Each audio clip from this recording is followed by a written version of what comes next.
What's up, everyone? It is 2 p.m. on a Wednesday afternoon, which means you're tuning in to Cannabis Legalization News, where we explain marijuana laws so you can change them. Today, we're joined by Eugenio Garcia from Cannabis Now. I know we usually bring in guests after the news summary, but today he writes the news, so why not bring him on with the news summary? Hey, Eugenio, Tom, and Miggy. Hey. How y'all doing? Good. Thanks for joining us, Eugenio, right? Thanks for having me. Hey, Eugenio. Eugenio. Yeah. I was talking to him, but previously, that's kind of like my name as well. Eugene is my middle name.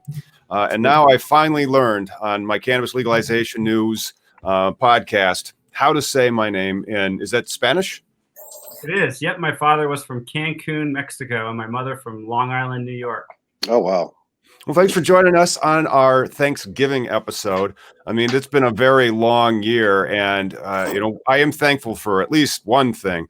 We have passed 8,000 subscribers here on the channel, so thank you guys so much. Give us those likes and continue to subscribe for all the nuance of cannabis legalization and the operations that you get in the show. Now, Eugenio. I'm going to keep butchering that name until I get it. I tell you, I haven't needed to speak Spanish since 2003. What's Cannabis Now? So Cannabis Now is a magazine media company as well as a retail company. We started with a publication back in 2009 that was actually a Rocky Mountain medical journal.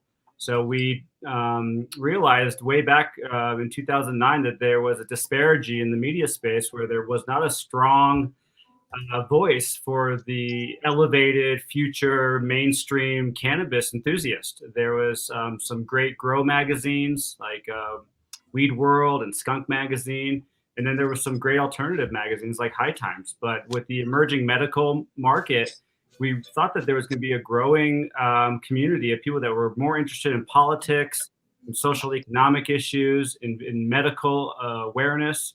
And so we started Cannabis Now magazine, which is nationally distributed in thousands of newsstands across the country, as well as dispensaries and also in Canada.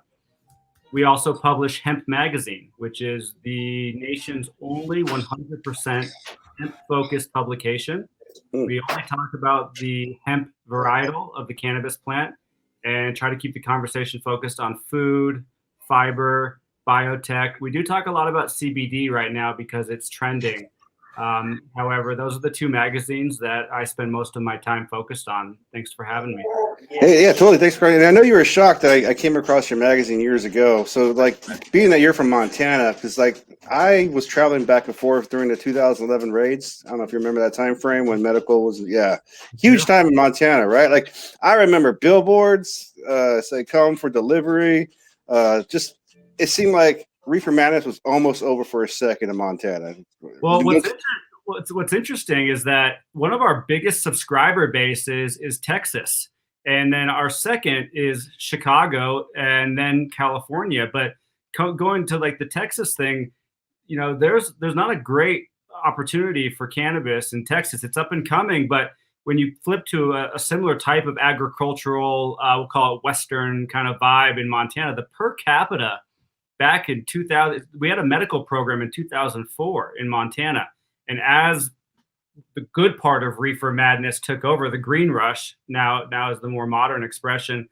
There was a billboard on every corner. There was a dispensary on every corner. There was little regulation, little oversight. And one of the largest reasons why we actually became a national magazine so quickly, which was not our intent. Our intent was to be a Rocky Mountain medical journal.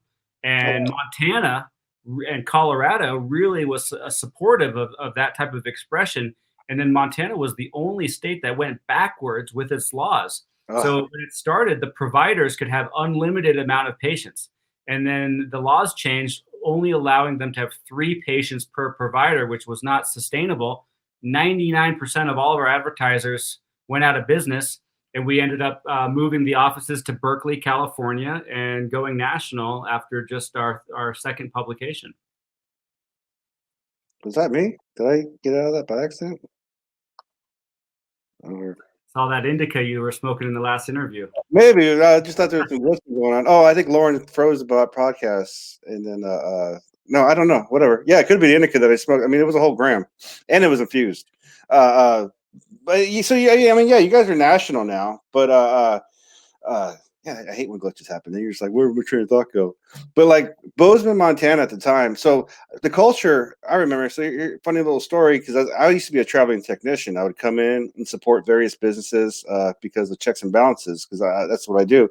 On my way to Wyoming, I picked up a guy who was hitchhiking, and he turns out he was like the sous chef in Big Sky, the resorts there. Yeah, the ski resort. Yes. And so I dropped him off, and dude, it was like Dirty Dancing, but with weed. Like there were so many people like around me smoking weed, and there is some very, very good cannabis being grown in Montana. And specifically, there's a strain that my co-founder, Chris Fanuzzi, who runs a dispensary called Lionheart Caregiving here in Montana. I believe it's the largest provider in Montana. I believe he has 8 locations. He has a flagship strain called the Montana Silvertip. It's nice. Indica dominant. Amazing genetics have come out of Montana. And what's interesting is back in the day, the genetics from California really were the ones that created the foundation in Montana cultivation. But then the cultivators, and what do you do in the wintertime when all you have is your indoor grow? You tinker, you play around with what's going on. And there's some strong, beautiful strains in Montana. And not just growers, dude, but like even I mean, the culture overall. I met a glass blower, Mike Conrad. Conrad Glass, baby. Dude, oh my God. See? Small world. Of course, he was in our second issue, one of our first advertisers. He doesn't advertise anymore. Now he's just pretty much an artist, but. Yeah, and I met him through a mutual friend. She took me to go hang out with him, and we were hanging out at his glass studio. He was showing me that was my first experience with like glass and like how hard it is to manipulate and whatnot, and then how hot it is too. Yeah. So respect all the glass blowers out there. Yeah, but it's an art form. Yeah. So I mean, like, just Montana's huge with the culture. Period. You guys have a huge cannabis base. I mean, despite people, we live in this left-right thinking all the time, or this fear of the middle, like a middle America or the South. And I think the internet has brought us all to almost an equal conversation. Where, at least with weed, if we're gonna have an argument and debate, I can be like, look, there was a patent held by the government. Like, where do you want to go with this conversation that the government's right in the situation and it should be illegal still? I was just talking with Montel Williams yesterday on his podcast, and he was talking about the irony that the government is really the ones that's holding on to the patents on this medicinal amazing plant, and how ironic that is, and how little is known about the history of the plant. Or even the fact that there were at one time a total of 8 medical federal patients, federal. And, still, what, 2 living or 3? 2. Yeah, and Irv was from Montana. Yeah. They didn't get great weed, that's for sure. No, but I think that's it helps break that barrier, stigma, perception that it is medicine. Like, here's this conflicting, it's a Schedule 1. The DE tells us every fucking year that it has no medical benefits, but yet these states keep like dominoes are like, hey, this is an option. The states are coming along, and with this recent election, we had South Dakota, New Jersey, Arizona, Montana, Mississippi, which was really surprising, have forward legalization, medical or adult use laws. But we still have, I believe, 14 or 15 states that if you have cannabis on you, you're going to be in trouble in one shape or form. And the fact that it's still, it's 2020, we had 8 years of a pro-cannabis administration, or as pro as it's been in many years. And then we had 4 years of a Trump presidency, which was mainly hands-off. I'm surprised that it actually hasn't gone faster. But I think I'm optimistic for the future, but I am surprised that we're still at a place where businesses have to start whole new production facilities in different states just to create brand recognition across the nation. Yeah. You drive through the wrong state and you've got a pipe. I was driving from Montana to Los Angeles recently, and I couldn't bring cannabis with me on the drive because if I got pulled over in Utah, I mean, Utah's now coming, but Idaho, if you get pulled over in Idaho, it's going to be a problem. Oh yeah, well, I mean, that's my plan. So we were pre-recording for Thanksgiving, and then I will be in probably Montana or South Dakota, but I'm gonna go pick my son up in Minnesota, and I plan to drive really fast through Idaho because I will have weed on me. In cannabis legalization news from last week, and then Eugenio knows the CBD scene. Europe decided to legalize CBD. What's really interesting about that news is that I was in Barcelona last year and we were filming for a Cannabis Now documentary that we're filming. So we went to a CBD awards show in Barcelona, and then we spent 3 days in the city going to cannabis clubs and talking to different people about the culture, et cetera. And we walked into a number of CBD stores that were legitimate. They were legitimate CBD stores where the quality standard was high. They put a lot of care into where their product came from, but they were incredibly shy about talking on camera. We had multiple stores that wouldn't talk on the record. And they were still although it was socially accepted, if you put yourself out there, it was a problem this time last year. And also with the cannabis clubs, with the THC clubs, ones like Choco and HQ and Strain Hunters, if you have a membership, great, but getting a camera in there and talking on the record was very challenging. And then the other side of that is there's little stores. There's a store there in Barcelona called Amsterdam, and it's completely on the main strip. There's 5 of them in Barcelona, and I think there's 30 around Europe, and they claim to sell CBD. But when you walk in there, there is no high quality CBD going on. It's hemp oil, tchotchke, baloney products with weed t-shirts and hats, and they are killing it. They're selling thousands and thousands of dollars a day of completely non-effective products to tourists on the premise that they're going to help them. And it's a really interesting dynamic where the people who are pushing great products have to still live in the shadows, and the ones who are pressing complete junk are the ones with the big neon lights. Did you make it to Oklahoma before they did medical? No. So Oklahoma, I went out to Oklahoma for Seattle Hempfest. They created the Oklahoma Hempfest out there right before medical was about to happen, actually.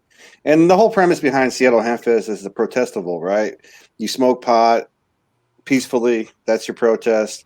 Now, how the police or whoever interacts with you, I'm always going to be civil and deal with that situation how it comes. But so we all smoked and we're hanging out at Oklahoma. And when I drove around to check out the city, CBD stores were everywhere, like 7-Elevens. And I don't think, probably not the highest quality CBD, right? Like, this is America, right? If I can get $2. The price of distillate, I mean, like the quality of CBD in America is at least as high as it's going to be anywhere else in the world, because we actually have the industry here. And so like the price of CBD really got killed. I mean, and now that this thing's that's gone legal in Europe, I could see the price going back up a bit, but then they were spinning CBD into D8 to make it more, more lucrative to sell. But yeah, man, it's there's a lot of hemp around here. But I think with CBD, though, quality, just like in cannabis, quality is always going to be the deciding factor in your market. At least should be, opposed to like, you're talking about that one store successfully being just good marketing and selling shit fucking product. It's literally called Amsterdam. It's got 2 big pot lids right next to it. That's so sad, and that's probably why people fucking go there. Tourists. So sad. It is sad, but being the optimist that I am, what I enjoy about seeing that kind of thing is to say, okay, we've at least broken through the barrier of perception, right? If they can exist in that kind of 2 big pot leaves, neon light, Cannabis Now store can go right next to them and blow them out of the water with quality products. Now, at least we're through that door. 10 years ago, you could not open an Amsterdam store with 2 pot leaves without having like some problems with any kind of government. And I'm thankful for that. I think we're all thankful for that. And in Illinois, I'm also thankful for home grow. So do they have home grow over in Amsterdam? Can you actually grow your own, or do they kind of still frown on that? I think it's still frowned upon. Yeah, I don't. What are you smoking there, Tom? This is an auto flower that's modeled off of OG Kush. And so it's an auto flower that's trying to have flavor and chemical profiles as an OG Kush cultivar. It's pretty good. Yeah. Well, I think so. Now that Montana has legalized for adult use, I believe now we can grow 3 plants per individual or per home. Nice. And I think we just did a report on that. So, give us that, that subscribe for Cannabis Legalization News. You'll get more on the whole schmear of what was in the Montana bill, or it's not a bill, it's a ballot initiative that passed. Montana is actually really cool because they have like the most laddered scale that I've seen for cultivation to really allow that license to grow organically, so they could start small and in theory grow big. Well, and there was a lot of controversy for many years and crescendoing towards this initiative passing. A lot of the medical providers were not for adult use because of more competition, more regulation. I mean, we've been getting regulation over the years since medical program was first approved, but now you don't have to just go to one provider per card. If you're a medical patient, you now have choice, and you can. I believe it's a good thing with the competition. Yeah, I believe that the open market is the way to go, because then you have to compete and win with quality, with customer service, with branding, with price, with marketing. I don't like how in Illinois, when it started, you were married to a particular dispensary. So first off, you have a monopoly to that dispensary. And then there's only 11 cultivation providers really in the state. And they're still the only operators out there. And then not anybody can get a license. And so like, it's just this oligopoly, this tight, they call it a limited market. Ooh, so exclusive. But then it basically guarantees that you'll be able to be profitable, provided that you can actually grow the plant. Right. And it also allows for a greater accessibility to the market. If you don't have to go get a medical card and then go to the intimacy of having one provider, if you can shop around, or you can just drive down the street and be like, oh, maybe I should pop in there. Impulse is a huge part of commerce. The impulse nature of human beings. Be like, I want it now. If you're driving down the street and I'm sitting there with a family member who hasn't had cannabis since the 70s, but maybe they got some aches and pain or some stress or some sleep, I can drive now down the street and be like, hey, mom, hey, dad, hey, hey, cousin, you want to just pop into the store real quick? We don't have to buy anything. We can just check it out. That ability, I think, is where every state needs to go. We really got to get to the place where I don't think we have to have a dispensary on every single corner like a liquor store. I mean, I think we should be allowed to do that. But I think at least we should be a nation where we can have stores where we can easily walk into without fear of red tape or of being affected by the laws. With Montana's policy and statutes or whatever, however you want to refer to the regulation, the medical, of course, medical starts in all the states, except for South Dakota. And there's a lower tax. There's going to be a lower tax on medical. But it's not just a tax, but it's more like okay, we know this helps with pain or whatever. We're all okay with drugs helping with pain or whatever. But the thing is, like, your guys' medical market in the early times, in the beginning, 2004. But you've actually guys had someone die for it. You know what I mean? Richard Floor was trying to do all the right things, abide by the state rules, because now it's being marketed and legal. And him and his partner served time. He died. His partner served, I think, 10 years. Yeah. I have multiple friends and colleagues who have gone to jail in Montana because of the grayness of the industry. I was on site in 2011 when the DEA busted a major dispensary here in Bozeman, Montana. I got the call that they were there. I went up there with my truck. I filmed the whole thing. It's on YouTube. If you Google Cannabis Now YouTube, it says like DEA bust. And I remember it was crazy because I was filming the bust and I was like, hey, what are you guys doing? This is a legal dispensary. And they're like, who are you? Where are you from? And I said, I'm from CNM, the acronym magazine, right? I don't want to put. And then I came back, I left and I came back about 20 minutes later. The DEA agent almost arrested me because he said, hey, you lied to me. You said you were from CNN. I said, I didn't say CNN. Clean the ears out. Yeah. But he's like, he looked up my license plate and then looked up my name and then found out my association with Cannabis Now. So it was complete illegal seizure. They put the owner in jail they gave him 10 years or something aggressive like that. He ended up getting out much earlier, but it completely affected his life in a very traumatic way. Very sad to see across the country. Is that the gentleman that and I think I remember that the name of the dispensary was Montana Buds. Okay, but there was a gentleman that was part of the church, the TAC Ministries. Christ, Jason Christ. Jason Christ. He would drive a bus around the state of Montana and sign up thousands of medical patients in a matter of days. And he was a bit of an eccentric for sure. But he's driving a bus, signing people up.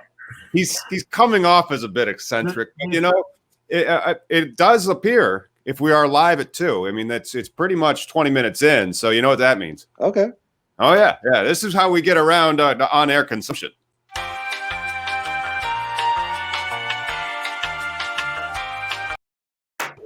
Here's what's sad, though. We don't have to block this. Our society is so mixed up.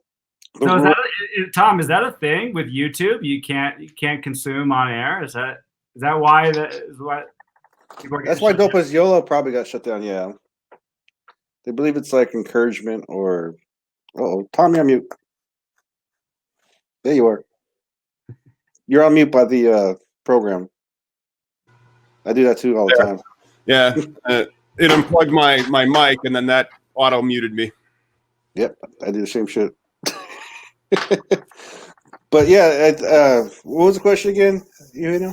No, I was just saying, that there are Jason Christ was an eccentric who would sign up people across Montana. But you know what? It takes people who are eccentric or who are over the top dedicated to get things done. You either have to be an activist and have a big group behind you or unlimited energy, or you have to have very, very strong resources. And that's one of the questions that I've been wondering. I mean, there's companies like Curaleaf, Columbia Care, Scott's Miracle Grow, and Hawthorne. There's some very, very large companies out there that have given a lot of resources towards the political change that has happened across the country. And my question is that a good thing? Is that a bad thing? What's that going to affect the smaller cultivators and providers? I mean, legalization in adult use, it doesn't just operate in a vacuum. How are the laws going to actually end up? Because going back to like the patents of the federal government, 10 years from now, are we going to have a utopia where everyone's got a cannabis grow in their backyard and we can find it at Whole Foods Market and we can have the medical grade, pharmaceutical grade that you can go and get a prescription for. But guess what? You can also just harvest your backyard plant and make your own tinctures. Or are we going to have a situation where all the dispensaries will be co-owned by the government and it will all be tracked and traced? I mean, where is it going to go with this plant? Honestly, I think it's going to be like a pack of cigarettes or like some alcohol. And so it's going to be tracked. It's going to be traced. They're going to get their tax dollars on it, but that's about it. I mean, that's why they do the track and trace so much. It's like no diversion of product, no diversion of tax revenue. But technically, everything is tracked and traced, right? Like even broccoli. If I were to sell 100 pounds of broccoli, here you go. If you wanted it to, like if you're trying to run like super data on it so that you could determine what is the most effective, sure, you would want anything tracked. And that's like a blockchain kind of deal. I mean, like you see that everywhere now. It's like, oh, we're going to have so much data on this and our transfers are going to be so crystal clear. Then they use the word granularity and data visualization. And so you can really apply it to wherever, but it's just mandated in cannabis. Why? So that they know that you're not selling it in a street corner and they can collect their cut. Yeah, and I think you guys are absolutely right. But what I'm optimistic about in looking at the recent election was in Oregon, right? The decriminalization of all drugs. Yes.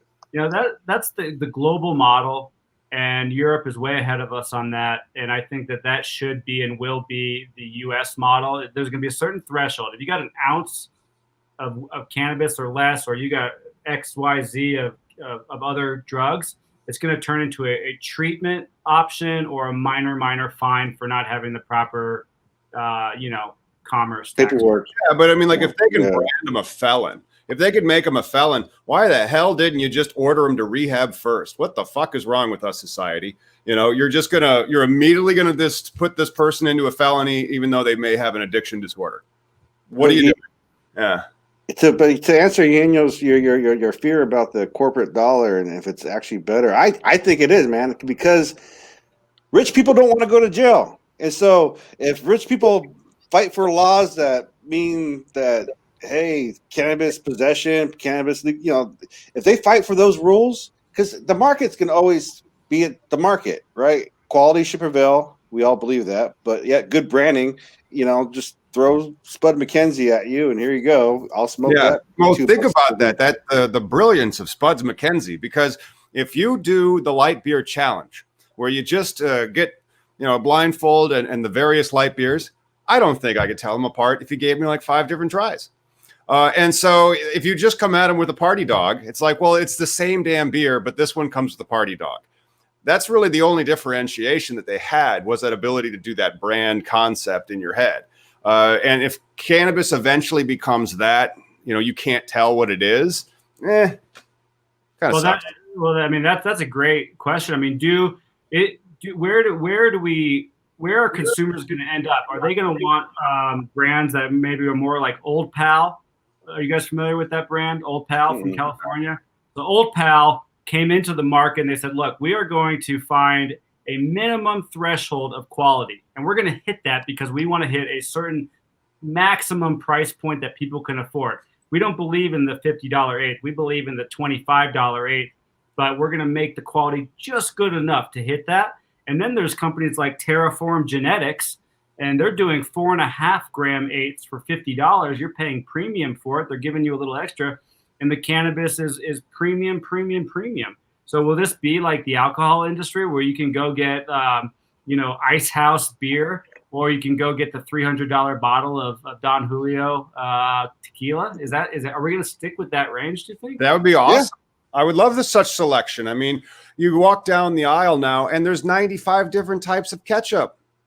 When I was a kid, we had like 2, Hunt's and store brand or something, or Heinz. And now it's like Sriracha ketchup, all this other stuff. So I could see there being just so many different levels of it. But yeah, breaking out into normal stratifications of market segments. Yeah, my twin brother, Chef Eduardo Garcia, runs a company called Montana Mex, and they introduced a line of ketchup, and the competition was overwhelming, so they pivoted to an organic ketchup. Turns out there's not that many organic ketchups out there, but that leads to cannabis. Like the people, consumers, I believe. I used to work for Whole Foods Market for many years, and what I saw was a huge trend towards farm to table, sustainable, organic, quality. So as we go on, are people going to look on the shelf of cannabis, and if the price points are pretty close, are they going to choose the organic, all natural, as opposed to the brands that they have no idea where it comes from? I think we also have to look at like the income, right? Like, so right now we're coming on recession. People don't have a lot of money. And as I've told, and I've said it before many times, is so if we required lab testing on all cannabis, right? Like that's the regulation I believe should be the only regulation, right? All cannabis should just be tested. And then everything has results. Because the point being is people who smoke cigarettes, people will smoke shitty weed. That they just want to know what's in it. So eventually we get to that blasé faire where we're just like, oh, I know what I want, but how much am I willing to pay for it? That's where it's going to, we're getting there. We just got, as a consumer, got to be more aware too.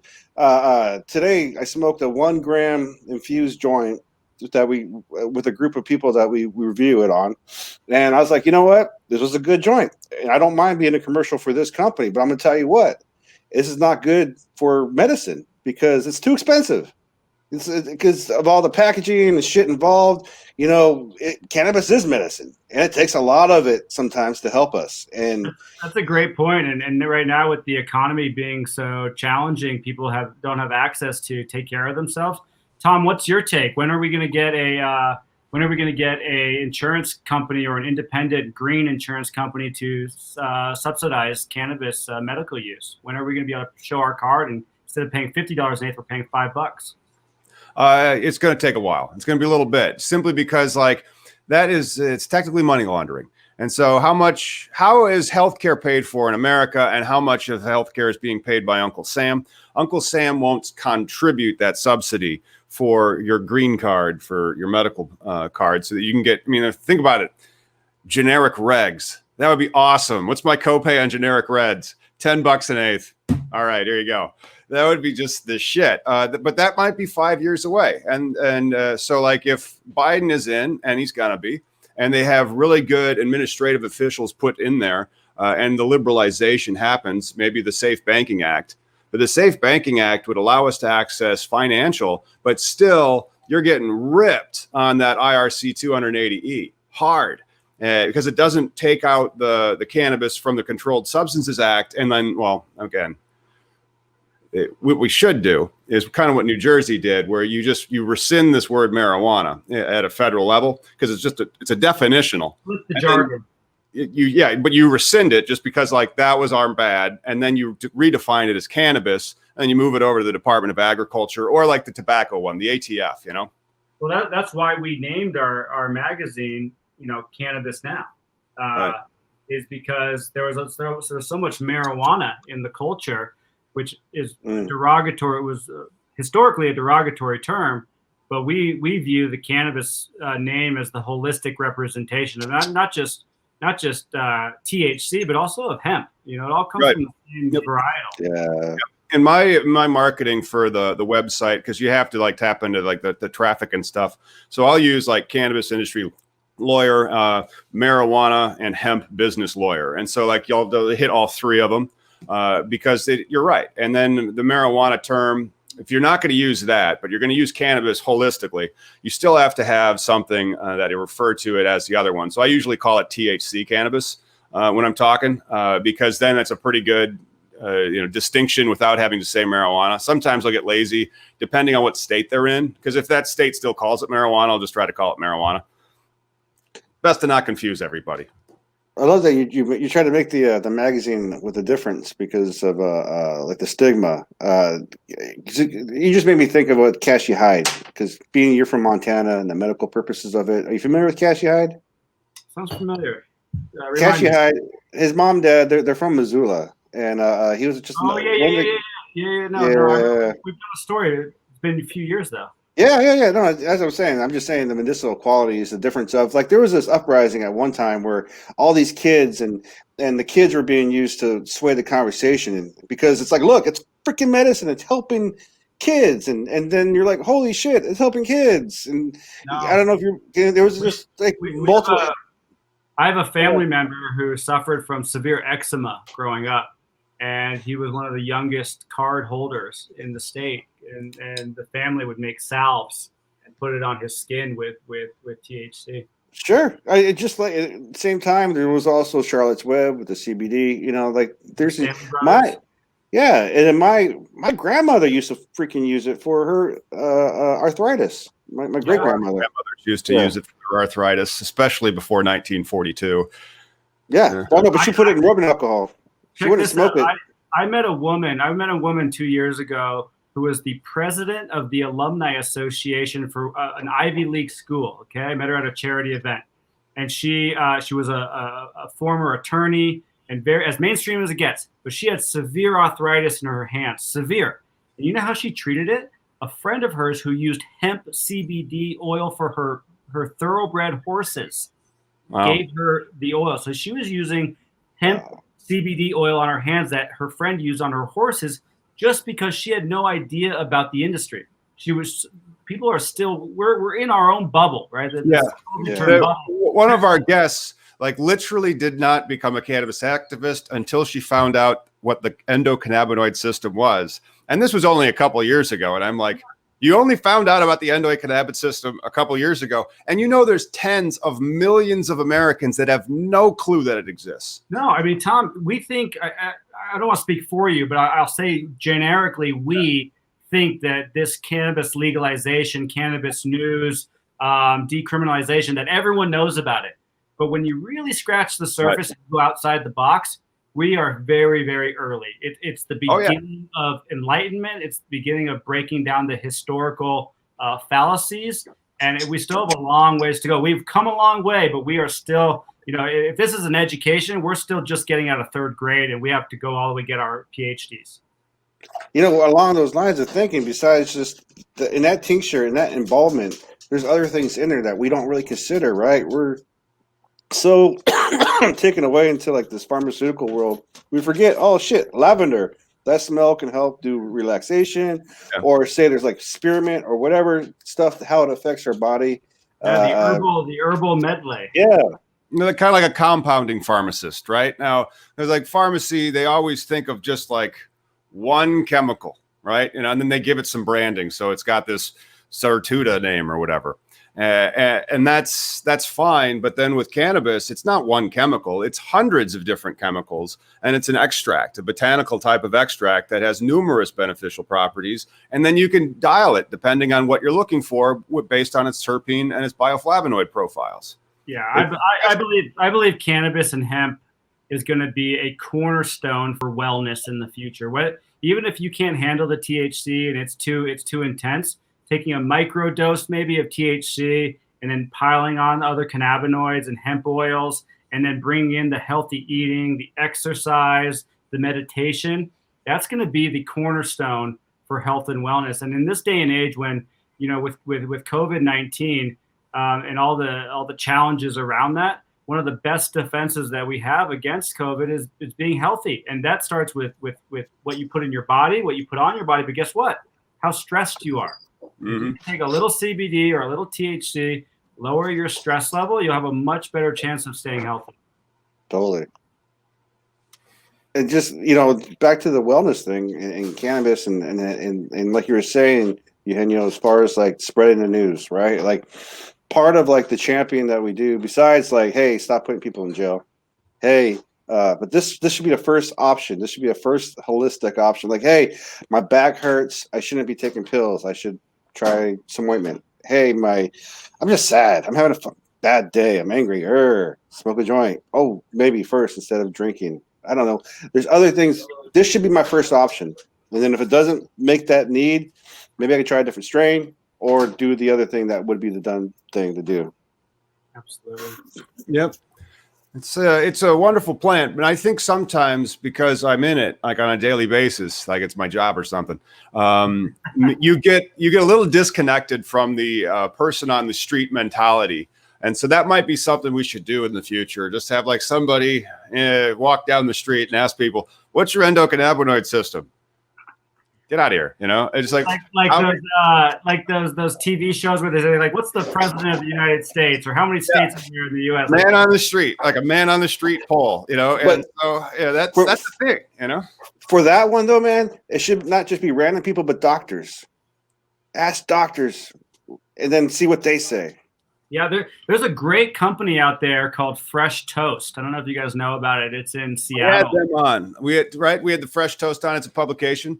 But they have a forward-facing media company, but behind the scenes, they provide educational resources for doctors, and that's a very big part of their business.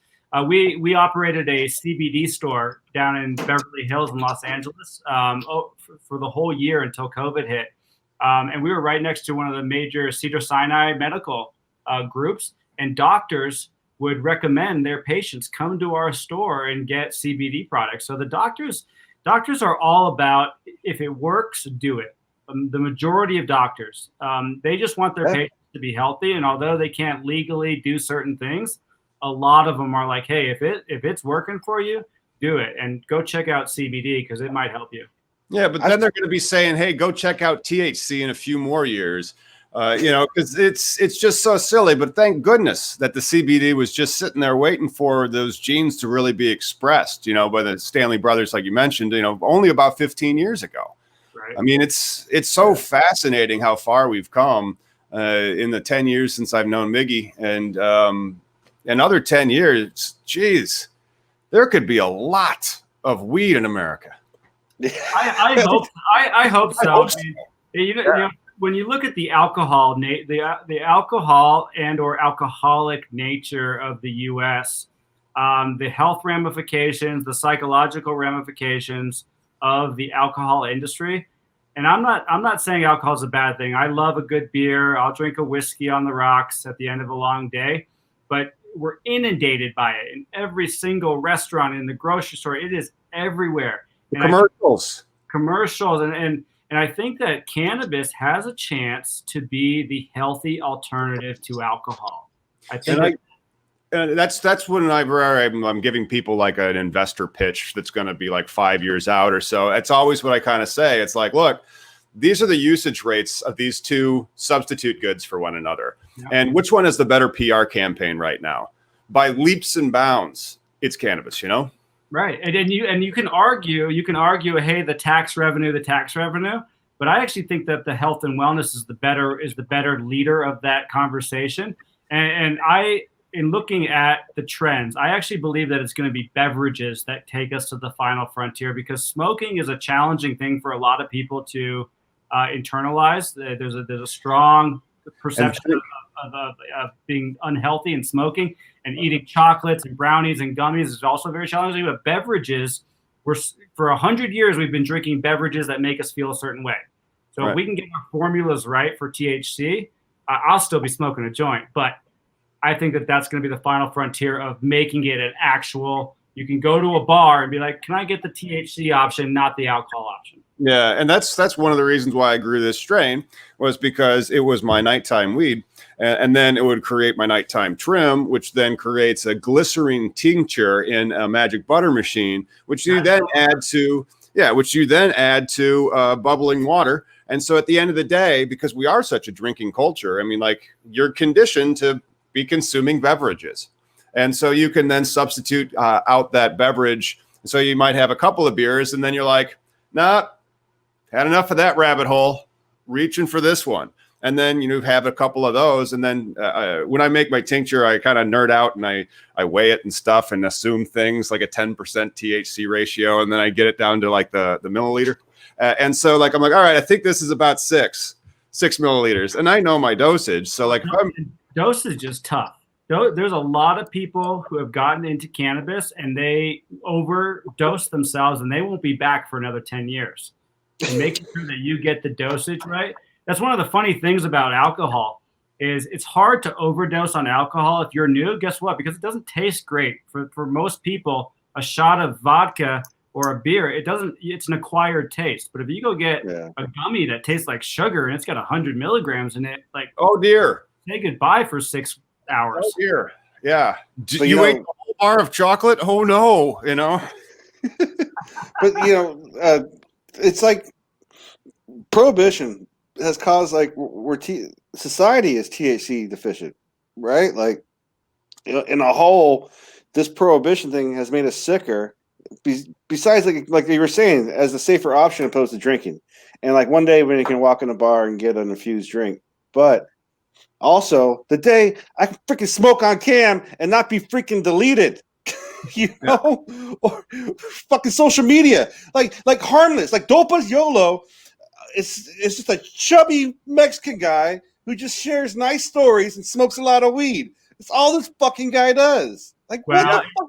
You know what it is? It's going to be the entrepreneurs that create the platforms, whether it's the news networks or the TV shows, and they're going to grow to a place where they're going to have, they're going to grow their own channel, and they're going to have 5 million active users, and then the big boys will make opportunities to acquire them, and those acquisitions will then change the policies. It's not good, but it's the way the world works, and it's up to the entrepreneurs to raise the capital and to create their own communities, which will get the message out there. Media plays a very, very critical role in all of this. Yeah, totally. It's one of the reasons why we made the podcast. Yeah. Good for you, Tom. Eugenio, thank you so much for joining us today. Where can we go to find, follow, read what you guys got going on at Cannabis Now? Thank you. The hardworking team at Cannabis Now and Hemp Magazine, you can go to, they put together some great, great products. It's cannabisnow.com and it's hemp.co. Awesome. Thanks again for coming on, and thanks for tuning in, everyone. Make sure you like and subscribe to keep up with all cannabis legalization news. We'll see you on Sunday.